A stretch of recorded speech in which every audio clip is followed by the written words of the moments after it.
কোন মানুষ যদি ঘুমের ঘরে থাকে সত্যিকারের ঘুমে তার ডাক দিলে ঘুম থেকে উঠি যায়। আর যদি সজাগ ঘুমো কোনো মানুষ থাকে বান ঘরিয়া তারে কয়েকবার ডাক দিলেও ঘুম থেকে উঠে না। মাথা শোনি আপনি বাজারে গেছেন, মাছ আনছেন, সবজি আনছেন, বেটির উপরে কিছু গুছা করিয়া ইয়ার আন্দা লেইটর বাজার করিয়া লইয়া আইছেন, লেইটর থেকে গুছা করে ঘুমাই গেছে। এখন তাই রান্ধিয়া আন্দিয়া রেডি করিয়া খালি ডাকিতরা ইয়া কাদিরের বাপ ভাত খাইলাম। এখন আপনি গুছা করে নিয়েছেন, টাইমের ভিতরে বাত হয়েছে না, আমি আর উঠতাম না, তুমি 14 চুরি ডাকলেও উঠতাম না। এখন নিয়ত যদি করিলেন তাহলে আর উঠা যাইব নি। আর হাসারিডর ঘুম লাগি যায় যদি স্যার 1 বা 2 টাকার সময় ঘুম ভাঙ্গি যায়। আবু জেহেল দিনের ব্যাপারে বান ঘরিয়া ঘুমের মধ্যে ছিল, দিন বুঝার পরেও মানিয়া নিতে রাজি নাই। আর উমর রাদিয়াল্লাহু তাআলা আনহু, উনি উমর দিন সম্পর্কে কোনো জ্ঞান ছিল না, উনি অশিক্ষিত মানুষ ছিলেন। আরবের মানুষের কাছে ওনার ইজ্জত মর্যাদা কোনো কিছু ছিল না, কোনো দাম ছিল না। উনি ছিলেন উট রাখাল, মাঠের উট রাখালি করতেন, সান্ডামি গুন্ডামি করতেন। এমনি মানুষের ঈদ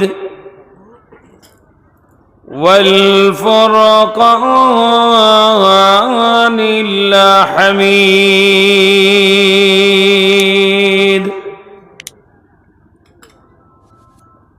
আউযু বিল্লাহি মিনাশ শাইতানির রাজীম। বিসমিল্লাহির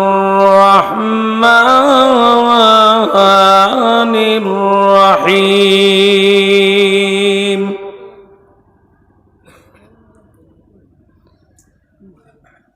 وبشر الذين آمنوا وعملوا الصالحات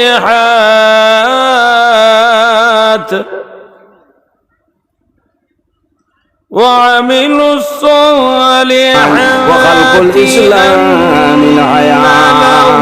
রাসূলুল্লাহ ফরমাইন জমিনে যতটা ধর্ম আছে প্রত্যেকটা ধর্মের মধ্যে একটা চরিত্র আছে রে। تجري من تحتها الأنهار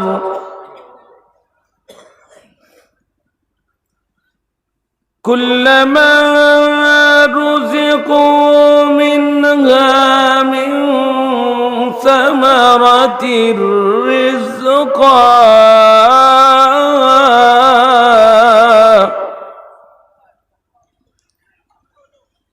قالوا هذا الذي رزقنا من قبل وأتوا به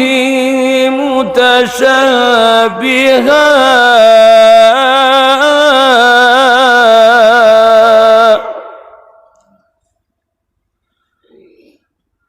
وأتوا به متشابها ولهم فيها أزواج مطهرة وهم فيها خالدون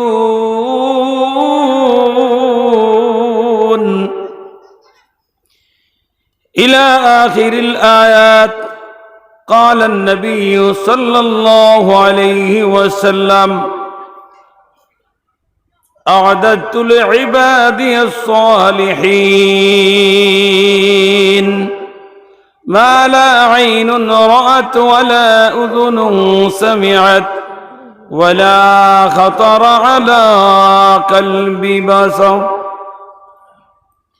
صلى الله على سيدنا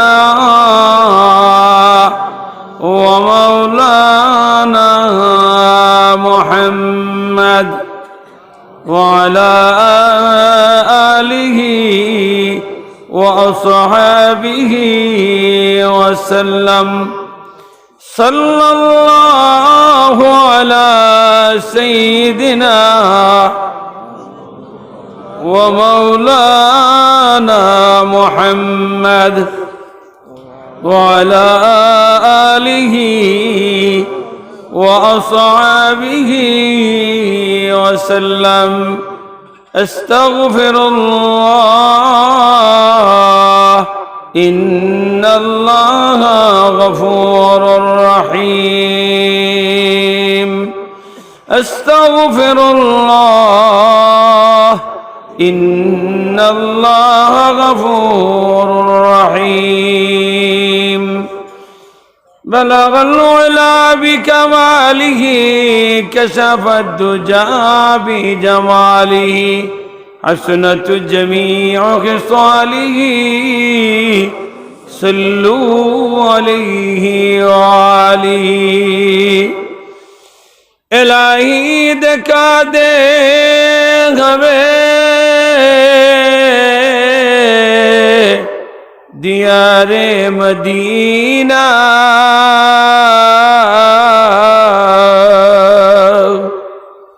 الہی مجھے بنا دے غبار مدینہ. بلغ العلا جرے جرے بکمالہ حسنت جمیع خصالہ صلوا علیہ وآلہ. لا الہ الا اللہ ارجو لا الہ الا اللہ لا الہ الا اللہ لا الہ الا. সভাপতি হযরত শেখ মাওলানা হাফিজ আব্দুল ওয়াদুদ লস্কর সাহেব আজকের এই মজলিসের সভাপতি, উপস্থিত হযরত উলামায়ে কেরাম, পিতৃতুল্য মুরব্বিয়ান আযম, আমার প্রাণপ্রিয় মহব্বতের যুবক ভাইরা, পর্দার আড়ালে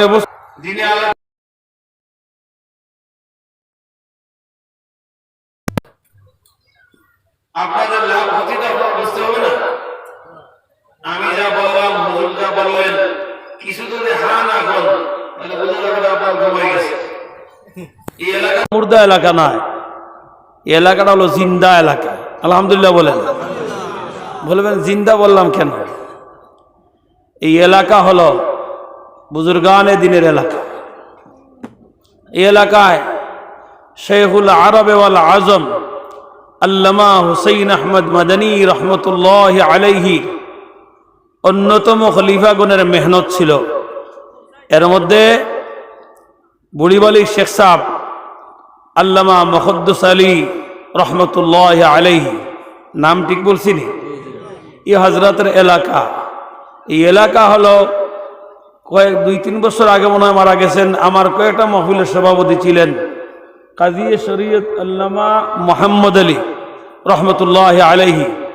এই অঞ্চলের মানুষ এই এলাকায় মেহনত করেছেন শেখুল আরব ওয়াল আজম আল্লামা হুসাইন আহমদ মাদানী রহমতুল্লাহ আলাইহির অন্যতম খলিফা হজরতে বাসখান্দি রহমতুল্লাহ আলাইহি। মেহনত করেছেন শেখুল ইসলাম আল্লামা বদরপুরি রহমতুল্লাহ আলাইহি। আলহামদুলিল্লাহ বলবেন না? এই বুজুর্গানের দিনের সোহবত মেহনত এই এলাকায় ছিল বিদায় আপনারা তো মুর্দা হওয়ার কথা নয়, আপনাদের দিল জিন্দা থাকার কথা। আলহামদুলিল্লাহ বলেন। সেই জন্য আলহামদুলিল্লাহ সুবহানাল্লাহ হা না বললেন লাভ হবে। একবারে ধ্যান ধরিয়া বসে থাকলে পরে বলতে পারবেন না এখানে কি আলোচনা হয়েছে। আজকের এই মাহফিল থেকে যে সমস্ত হযরত বুজুর্গানে দ্বীন আমাদের কাছ থেকে বিদায় নিয়েছেন, আমরা সকলে দোয়া করি পরওয়ারদিগার আলম হযরতদেরকে জান্নাতে আলা নসিব করেন। সকলে বলুন আমিন। ভূমিকা দীর্ঘ করতে চাই না। ব্যবসায়ী সমিতির উদ্যোগে এখানে যারা মেহনত করেছেন, যারা ব্যবসায়ী, ওনাদেরকে ধন্যবাদ দেওয়ার দরকার। এই জন্য বর্তমান এই ফিতনার যুগে ব্যবসায়ীরা অনেক জায়গায় বাজার হাটে গান, অর্কেস্ট্রা ইত্যাদি নানান রকমের থিয়েটার আয়োজন করেন, ঠিক কিনা? কথা ঠিক কিনা? কিন্তু আপনাদের এই বাজার কমিটির ব্যবসায়ীরা এবং আপনারা যে সকলের সহযোগিতায় এক দিনী মজমুয়া নেক মাহফিলের আয়োজন করেছেন। আলহামদুলিল্লাহ বলেন। আল্লাহ রাব্বুল আলামিন উনাদেরকে দ্বীনের খাদিম হিসাবে যেন আল্লাহ কবুল করেন, সকলে বলুন আমিন। এবং যারা অর্থ দিয়ে সহযোগিতা করে দেন সকলকে যেন আল্লাহ কবুল করেন, সকলে বলুন আমিন। মুহতারাম হাজিরিনে কেরাম, আমি আপনাদের সামনে সূরা বাকারার একখানা আয়াত আমি আপনাদের সামনে তিলাওয়াত করেছি। রাসূল পাক সাল্লাল্লাহু আলাইহি ওয়াসাল্লামের মশহুর একখানা হাদিস আমি আপনাদের সামনে উপস্থাপন করেছি। কয়েকদিন আগে সেই হাদিসের আলোকেই গত একটা মাহফিলে ওই এলাকায় এসে আলোচনা করেছি। আলোচনা অসম্পূর্ণ ছিল বিদায় ওই হাদিসখানা আজকেও পড়লাম। আমি যে আয়াতে কারিমা আপনাদের সামনে তিলাওয়াত করেছি, এখানে তিনটা বিষয় আলোচনা করেছেন। কয়টা বিষয়? কয়টা বিষয়? তিনটা। আর এই তিনটা বিষয় আলিম ছাড়াও যারা সাধারণ মানুষ প্রত্যেকের জন্য প্রয়োজন। এক নম্বর বিষয়গুলো মনে রাখবেন। এই আপনারা লড়েন কেন? শুরুতেই যদি আপনারা নড়াচড়া করেন তাহলে আমি সমাপ্ত করার মোটামুটি একটা সুযোগ সুবিধা হবে। আবার দীর্ঘক্ষণ বসছেন হিসাবে মাঝে মাঝে যারা বাঁশি টানরা আছেন, বুঝেন না? বাঁশি টানা বুঝেননি? বাঁশির টানেও ধরছে, মনে হয় অসুবিধা হইতে পারে। হ্যাঁ, যদি এমন অসুবিধা হয় কোমর ব্যাখ্যা করা, তাহলে আবার ফিরিয়ে আইসেন। মুহতারাম হাজিরিনে কেরাম, এই আয়াতের মধ্যে পরওয়ারদিগার আলম তিনটা বিষয় আলোচনা করেছেন। এক নম্বর বিষয় হলো ঈমান। এক নম্বর কি? মনে রাখবেন। দুই নম্বর হলো আমলে সালেহ। দুই নম্বর কি? আমলে সালেহ। তিন নম্বর বিষয় হলো জান্নাত। তিন নম্বর বিষয় কি? জান্নাত। এই তিনটা বিষয় একটার সাথে আরেকটা সম্পর্ক। সর্বপ্রথম হলো আজ মানুষ আল্লাহর দরবারে সবচাইতে দামি হয় কখন? যখন মানুষের ঈমান নামক সম্পদ তার মধ্যে থাকে। বলেন আলহামদুলিল্লাহ। মানুষ সব দামি, কিন্তু সুম্মা রাদাদনাহু আসফালা সাফিলিন। আবার অন্য জায়গায় বলেন উলাইকা কাল আনআমি বাল হুম আদাল উলাইকা হুমুল গাফিলুন। মানুষ এত দামি হওয়ার পর সাইরে হওয়া জন্তু কুকুর চাইতে আরো বত্তর গাফিল। এত দামি মানুষ, এত ইজ্জতওয়ালা মানুষ। লাকাদ খালাকনাল ইনসানা ফি আহসানি তাকওয়িম ওয়া লাকাদ কাররামনা বনি আদম। কোরআনে পাকে আল্লাহ বিভিন্ন তারিফ করেন মানুষ জাতির, কিন্তু আবার ওই মানুষ জাতিকেই সবচাইতে বত্তর বলেছেন। এদিকে আমার আলোচনা নয়, কিন্তু এই মানুষগুলা দামি হয় কখন? যখন যে পরিমাণ তার ঈমানের পাওয়ার, সেই পরিমাণ তার ইজ্জত বাড়ে। বলে সুবহানাল্লাহ। যেই পরিমাণ তার ঈমানের পাওয়ার, ঈমানওয়ালাদের সঙ্গেই শয়তানে আক্রমণ করে।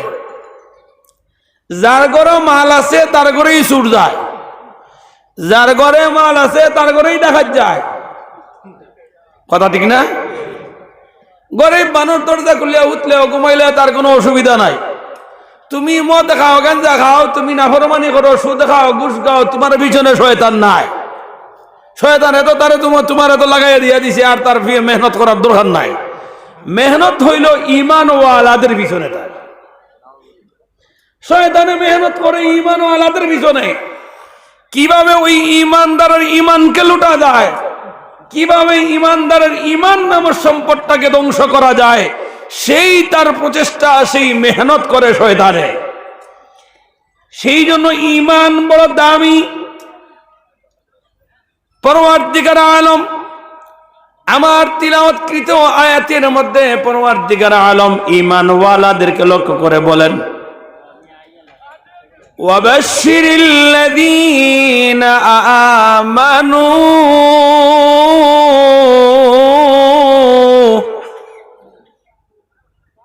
তোমরা যারা ঈমান, হে রাসূল তাদেরকে বলো ঈমান আনার জন্য আমার কিতাবের উপর, আমার দ্বীনের উপর, আমার উপর, আপনার উপর বিশ্বাস। ঈমান মানে বিশ্বাস। ঈমান মানে কি?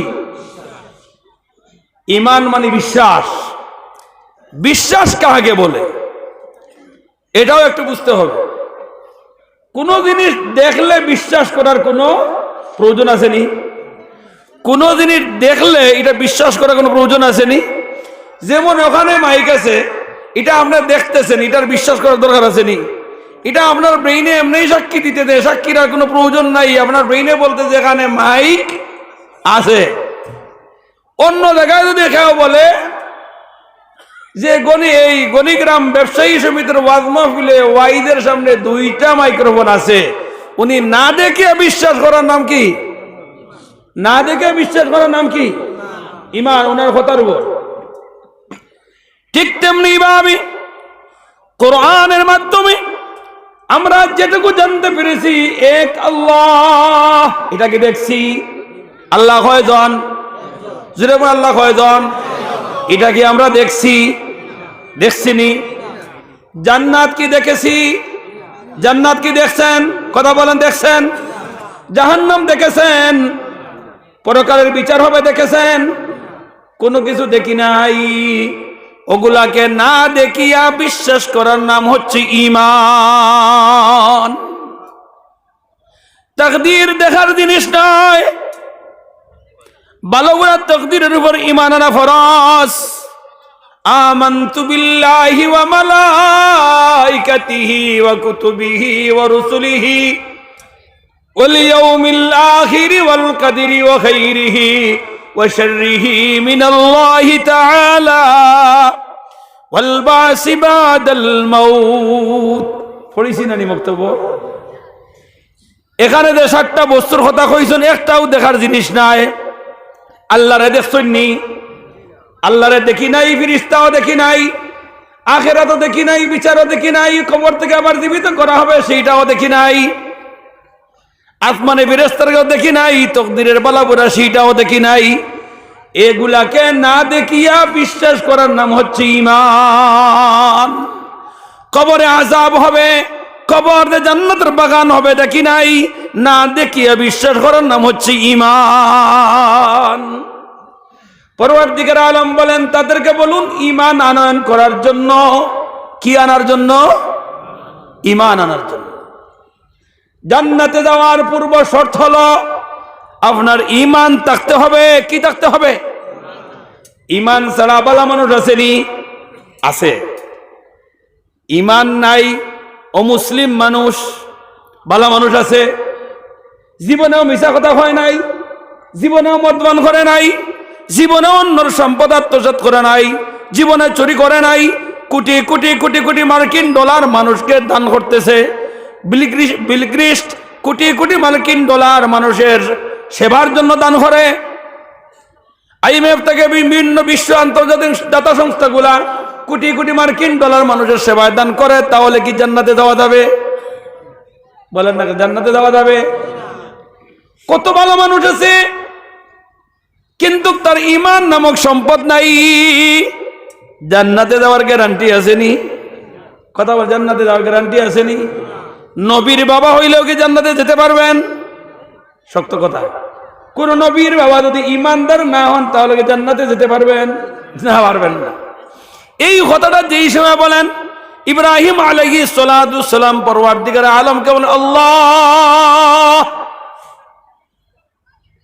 ঈমান না থাকার কারণে নবীর পিতা, নবীর মা, নবীর স্ত্রী হওয়ার পরে যদি জান্নাতে নেওয়া যায়, কোন সুপারিশে যদি কাজ না হয়, তাহলে আমি পুরা মুসলিম জাতির পিতা মিল্লাতে আবিকুম ইব্রাহিম, আমি মুসলমান জাতির পিতা, এটা দামি নবী, ইজ্জতওয়ালা, আমি আপনাকে বড় মহব্বত করি, সেই জন্য আপনি মওলা খুশি হইয়া আমাকে খলিলুল্লাহ উপাধি দিয়েছেন। কি উপাধি দিয়েছেন?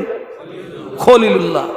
বলেন আমাকে খলিলুল্লাহ উপাধি দিলেন, আমাকে এত মর্যাদা দিলেন। কাল কিয়ামতের ময়দানে যদি আমার পিতাকে জাহান্নামে নেওয়া হয়, কথাটা বুঝিয়েন, একজন নবীর ভিতরে যদি জাহান্নামে দেওয়া হয় তাহলে নবীর ইজ্জত থাকবো নি? নবীর ইজ্জত থাকবো নি? বাহ্যিক দৃষ্টিতে বলা হয় থাকতো না, বাহ্যিক দৃষ্টিতে বোঝা যায় থাকতো না। দেশের কোনো প্রেসিডেন্ট, রানিং প্রেসিডেন্টকে যদি উনার ভিতরে জুতা চুরির মামলায় অথবা ফকের চুরির মামলায় জেলে দেওয়া হয়, প্রেসিডেন্টের ইজ্জত থাকবো নি? এখন তো স্বাভাবিক চুরি সারি করেন প্রেসিডেন্টের বাপে ভিতর ইতাও স্বাভাবিক। কম না আর এই শাক চুরি নাই, কোটি কোটি মার্কিন ডলার চুরি করে। আপনারা দেশও না, এটা আমি অন্য ব্যাপার। একজন প্রেসিডেন্টের পিতাকে যদি চুরির মামলায় জেলে দিলে তেমন ইজ্জত থাকবে না, একজন নবীর পিতাকেও জাহান্নামে দিলে নবীর ইজ্জত থাকবে না। কিন্তু আমার আল্লাহ বলেন ঈমান না থাকলে জান্নাতে দেওয়াও হবে না। ইব্রাহিম আলাইহিস সালাতু ওয়াস সালামকে বলেন, ও ইব্রাহিম, তোমার ইজ্জত রক্ষা করব, আবার জাহান্নামেও দিব। ইব্রাহিমের বাবার নাম কি আসলো? আজর। কুরআনের ভাষা, যদিও তাফসীরের কিতাব তাফসীরে মাযহারিতে আল্লামা সানাউল্লাহ ফানিফতি রহমাতুল্লাহ আলাইহি এবং তাফসীরে মাআরিফুল কুরআনের মধ্যে ইব্রাহিমের বাবার নাম তারেক লেখছেন, কিন্তু মানুষ যে নামে মশহুর হয়ে যায় এটাই সমাজে প্রতিষ্ঠিত হয়ে যায়, আল্লাহর কাছেও প্রতিষ্ঠিত হয়ে গেছে। وَإِذْ قَالَ إِبْرَاهِيمُ لِأَبِيهِ آذَرَ أَتَتَّخِذُ أَصْنَامًا آلِهَةً। পরওয়ারদিগার আলম ইব্রাহিমের বাবারে আজর হইয়া ডাকছেন, আজর নামে ডাকছেন, মানে আজর ঠাকুর উনি মূর্তি বানাইতেন, বাজারে বাজারে বিক্রি করতেন। কিছু মানুষ কিছু নামে মশহুর হয়ে যায় না, কোনো মানুষের মুস আছে খুব বেশি, এনার নাম পাউর মানুষের মুসালা ডাকো মাতো না গানে বলা নানি।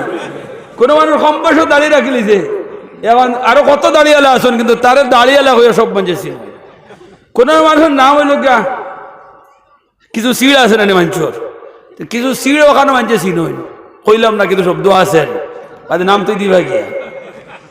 তো আমরা দেশে একটার নাম আছে খাউয়া, এক মন্ত্রীর নাম মানছে খাউয়াটা। কিছু মানুষ কিছু নামে পরিচিত হয় না। তো পিতা আজর, ইব্রাহিমের পিতার নাম যদিও তার এক থাকে, তবে আজর নামে পরিচিত, এটা গুণবাচক নাম। বাংলাতে বলে এটা গুণবাচক, আর উর্দুতে বলে সিফাতি নাম। টেলালা বেটা, টেলা চালা বেটার নাম জানে না, ও টেলা বেটা খাড়া হয়। ড্রাইভার বেটার নাম ড্রাইভার নেই, কিন্তু ড্রাইভার হইলে বেটা খাড়া হয়। অর্থাৎ এক একটা নামে মশহুর। ইব্রাহিমের পিতা আজর, আজর নামে মশহুর হয়েছে। ইব্রাহিম আলাইহিস সালাতু ওয়াস সালামকে বলে, আল্লাহ, আমার পিতাকে যদি জাহান্নামে দেওয়া হয় তাহলে আমার ইজ্জত কেমনে রক্ষা হবে? মুফাসসিরিনে কেরাম বলেন, পরওয়ারদিগার আলম কাল কিয়ামতের ময়দানে ইব্রাহিমের পিতাকে যখন জাহান্নামে দিবেন তখন তার চেহারা পরিবর্তন করে সেলার মতো। সেলা, সেলা চিনেননি আপনারা? সেলা করেননি? টেঙ্গালা দৌড়ায়, বলেন সেলার মতো, জিঞ্জিরের মতো, একটা জিঞ্জিরের মতো তৈরি করবেন, আর এটার মধ্যে আবার ঠ্যাং থাকবে, আর ফরফর ফরফর করে লক্ষ কোটি মানুষের সামনে দিয়ে চলে যাবে। কেউ ইব্রাহিমের পিতা আজরকে পরিচয় পাইবে না, জাহান্নামে দেওয়া হয়ে যাবে। আবার ইব্রাহিমের ইজ্জত রক্ষা হবে। এটা থেকে এটাই প্রতীয়মান হয়, একজন নবীর পিতা হওয়ার পরেও ঈমান না থাকলে জান্নাতে যাওয়া যাবে না। সেই জন্য আমরা সবাই ইমানদার না, অন্য কোনটা জোরে আমরার ইমান আছে নি? দেখার কার ইমান আছে? হাত তুলে মারো না। নারায়ে তাকবীর, নারায়ে তাকবীর, দ্বীন ইসলাম। হাত লামাও, তুলা গরম করলাম, ঘুমাই গেছে। আর ল্যাংলা ঢুকি গেছে, আমি বুঝি। আর ল্যাংলা বুঝুননি? ল্যাংলা ঢুকি গেছে, মাঝে মাঝে খানো দরিয়ে তুলিয়া লইয়া যায়, বলে ফয়লা আমার উপরে 22 আরম্ভ হয়ে গেছে, আমি ইমানদার হলের চুরি করি। এর কারণে এ ঢুকি গেছে, ঢুকিয়ে মাঝে মাঝে তার মুরিদ হলের টানি টানি লইয়া যার গিয়ে আমি দেখি, আর তার মুরিদ আছে না, তার কিছু মুরিদ আছে। মুহতারাম হাজিরিনে কেরাম, ঈমানওয়ালা, ঈমানদার, ঈমান আনলে লাভ কি হয়? দুইটা লাভ। কয়টা লাভ? দুইটা লাভ। বুনার কয়টা লাভ? ঈমানদার ঈমান আনলে দুইটা লাভ হয়। খার উপরে, আল্লাহর উপরে, দ্বীনের উপরে। আমরা যেটা পড়ছি, লা ইলাহা ইল্লাল্লাহু মুহাম্মাদুর রাসূলুল্লাহ। ঈমান আনার সঙ্গে সঙ্গে দুইটা লাভ হয়। একটা হলো ইহকালীন কল্যাণ, 2 নম্বর হলো পরকালীন মুক্তি। সুবহানাল্লাহ বলেন। ইহকালীন কল্যাণ মানে দুনিয়ার জমিন ইজ্জত মর্যাদা দাম বাড়ে, ইজ্জত বাড়ে ঈমান আনলে। সুবহানাল্লাহ বলেন।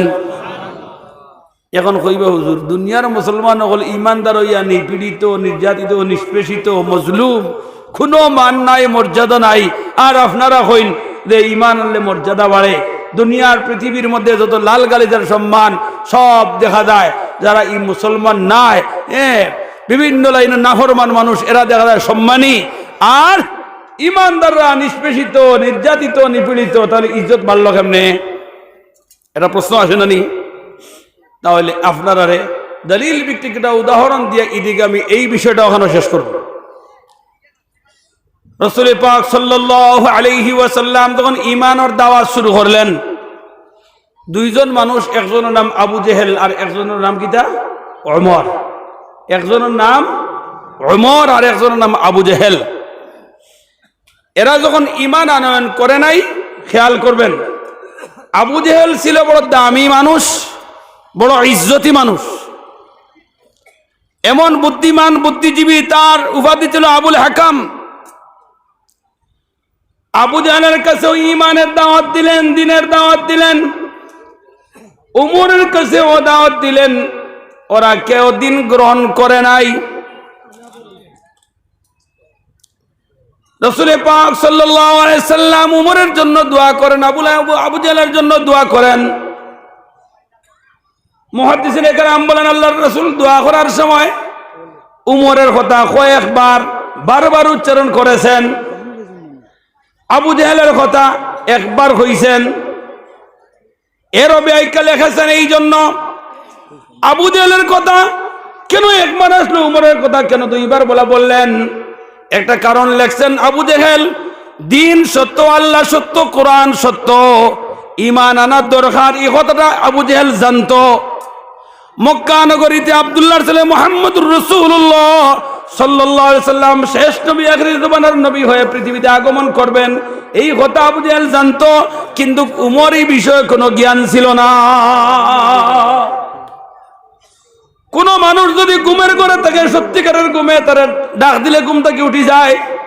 আর যদি সজাগ ঘুমো কোনো মানুষ থাকে বান ভরিয়া, তারে কয়েকবার ডাক দিলে ঘুম থেকে উঠে না। মাথা শোনেনি? আপনি বাজারে গেছেন, মাছ আনছেন, সবজি আনছেন, বেটির উপরে কিছু গুছা করিয়া রান্দা লেইটর বাজার করিয়া লইয়া আইছেন, লেইটর থেকে গুছা করে ঘুমাই গেছে। এখন তাই রান্দিয়া রান্দিয়া রেডি করিয়া খালি ডাকিতরা কাদিরের বাপ ভাত খাইলাম।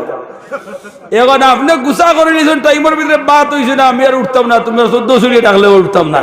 এখন নিয়ত যদি করিলেন তাহলে আর উঠা যাইব নি? আর হাসারিডর ঘুম লাগি যায় যদি স্যার 1 বা 2 টাকার সময় ঘুম ভাঙ্গি যায়। আবু জেহেল দিনের ব্যাপারে বান ভরিয়া ঘুমের মধ্যে ছিল, দিন বুঝার পরেও মানিয়া নিতে রাজি নাই। আর উমর রাদিয়াল্লাহু তাআলা আনহু, উমর দিন সম্পর্কে কোনো জ্ঞান ছিল না, উনি অশিক্ষিত মানুষ ছিলেন। আরবের মানুষের কাছে ওনার ইজ্জত মর্যাদা কোনো কিছু ছিল না, কোনো দাম ছিল না। উনি ছিলেন উট রাখাল, মাঠের উট রাখালি করতেন, সান্ডামি গুন্ডামি করতেন, এমনি মানুষে ভয় পাইত, কিন্তু কোনো দাম ছিল না। দুজনের মধ্যে আবু জেহেলের কপালে হেদায়েত ছিল না, বিদায় অপমানিত, লাঞ্ছিত, বঞ্চিত হয়ে, অপদস্থ হয়ে মৃত্যুবরণ করে জাহান্নামে চলে গেল। আর হযরত উমর ফারুক রাদিয়াল্লাহু তাআলা আনহুর বেলায় যখন নবীজির দোয়া কবুল হয়ে গেল, উমর যখন পড়ে নিলেন লা ইলাহা ইল্লাল্লাহু মুহাম্মাদুর রাসূলুল্লাহ,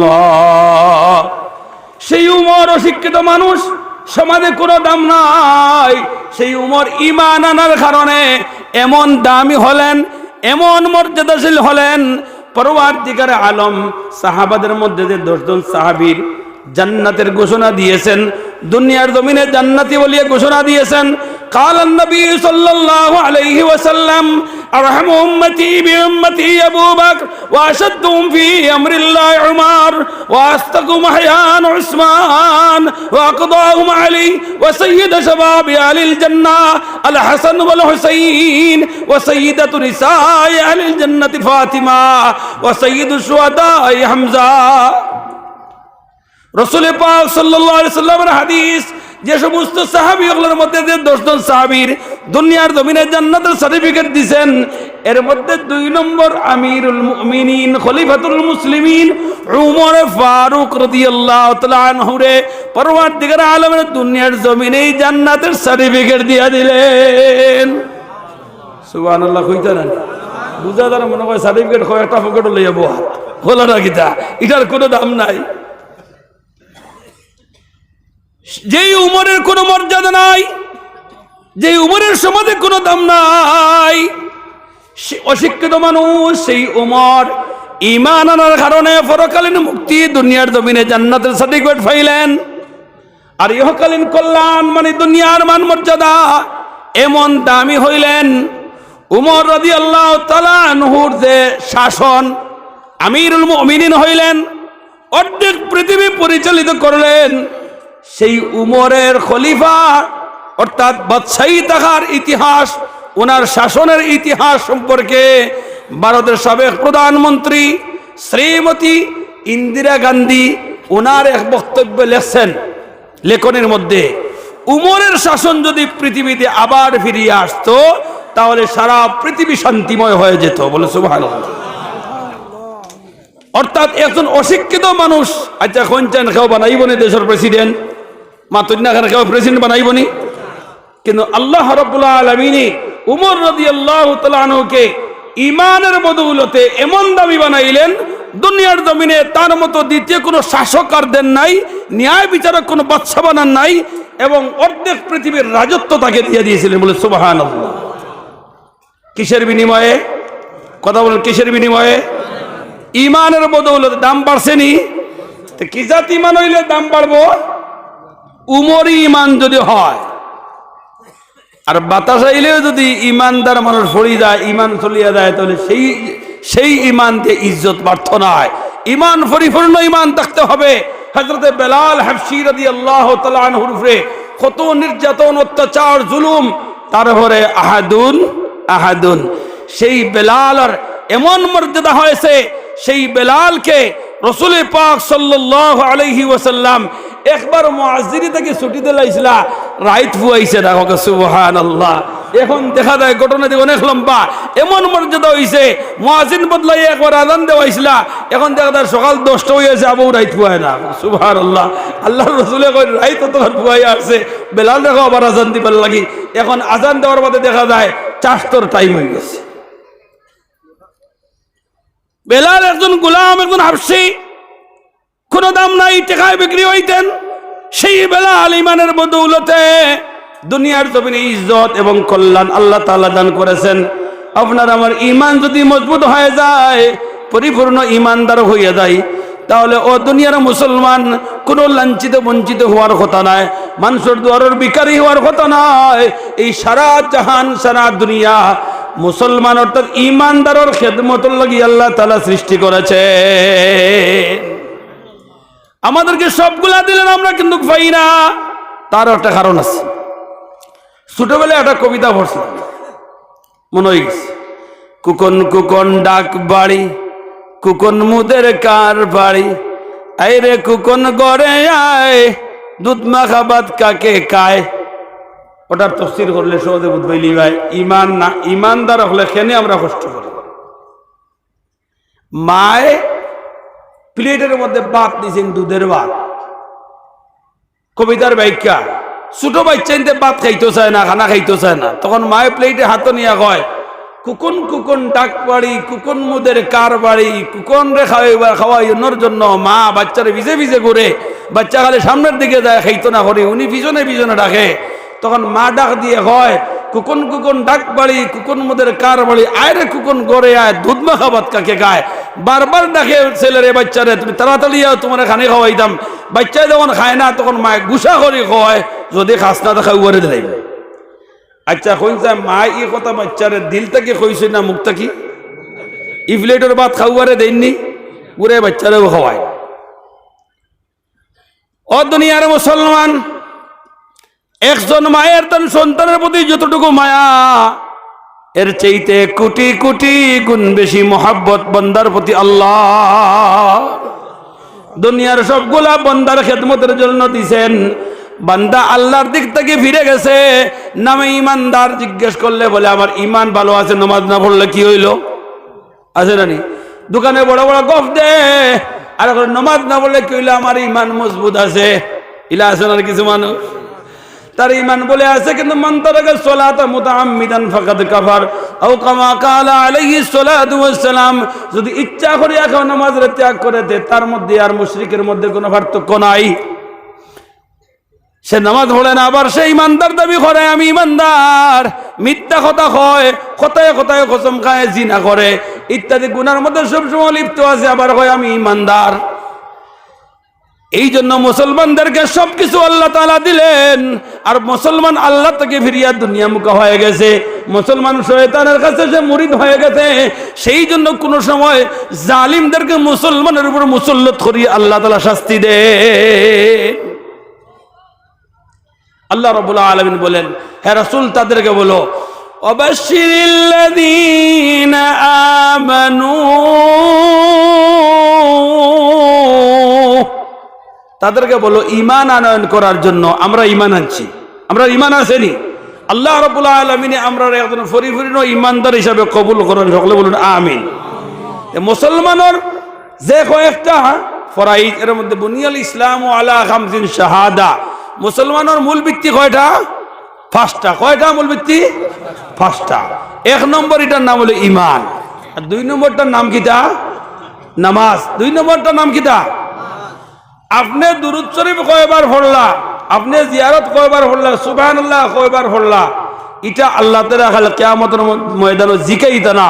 পড়লে আপনার নবীদের শাফাআত হইব, পড়লে সওয়াব হইব, আপনার অসংখ্য সওয়াবের মালিক হইবা। কিন্তু নামাজ যদি না পড়েন তাহলে জবাব দিতে হবে। ঈমানওয়ালা ঈমান হলো মুসলমানের প্রথম দাখালা।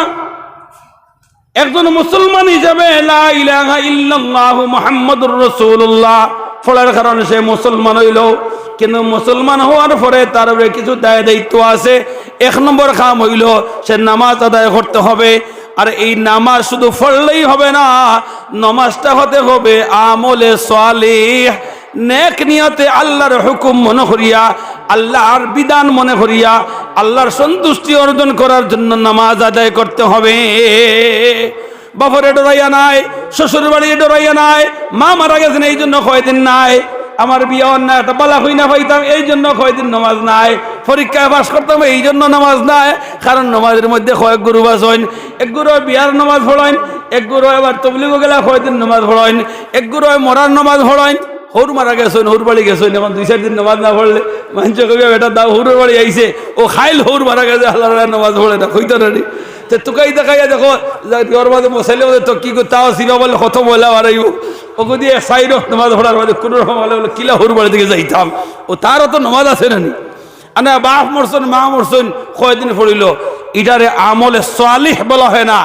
নামাজ বা যে কোনো নেক আমল, যেই আমলটাকে আল্লাহকে সন্তুষ্ট করার জন্য, আল্লাহ হওয়ার জন্য, আল্লাহর বিধান মনে করিয়া এই হুকুমটা পালন করে, এইটাকে বলা হয় আমলে সালেহ।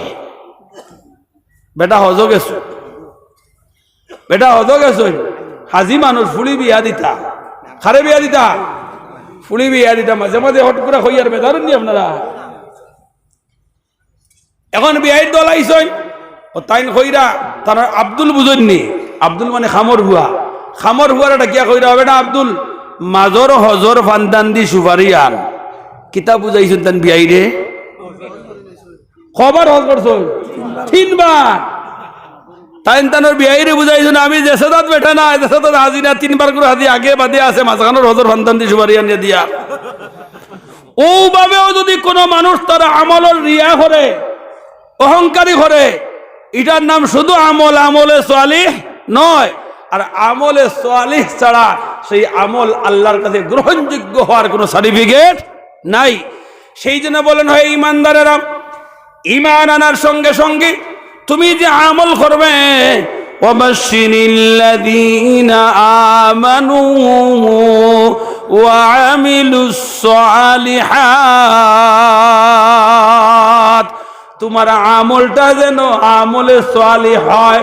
তুমি যে নামাজ পড়ো আল্লাহর সন্তুষ্টির জন্য পড়ো, তুমি যদি কি করো তাহাজ্জুদের সময় উঠিয়ে আল্লাহর সন্তুষ্টির জন্য করো, তুমি যে সদকা দাও তুমি আল্লাহর সন্তুষ্টির জন্য করো, তুমি যে হজ করো এই হজটা আল্লাহর সন্তুষ্টির জন্য করো, প্রত্যেকটা ভালো কাজ তুমি আল্লাহর সন্তুষ্টির জন্য করো, তোমার ছেলে মেয়েদেরকে খাওয়াও দাওয়াও রুজি করে সেইটাও তুমি আল্লাহর সন্তুষ্টির জন্য করো, তোমার মেয়েটাকে বিবাহ দিয়েছো সেইটাও যেন আল্লাহর সন্তুষ্টির জন্য করো, আল্লাহর দেওয়া প্রদত্ত বিধান তোমার উপরে দায়িত্ব তুমি আদায় করো। এইভাবে যদি তুমি এই আমলগুলা করো অনেক দুনিয়াদারি কাজ দেখবা, কিন্তু সেইটা আমলে পরিণত হয়ে যাবে, এইটা আমলে সালিহ হয়ে যাবে।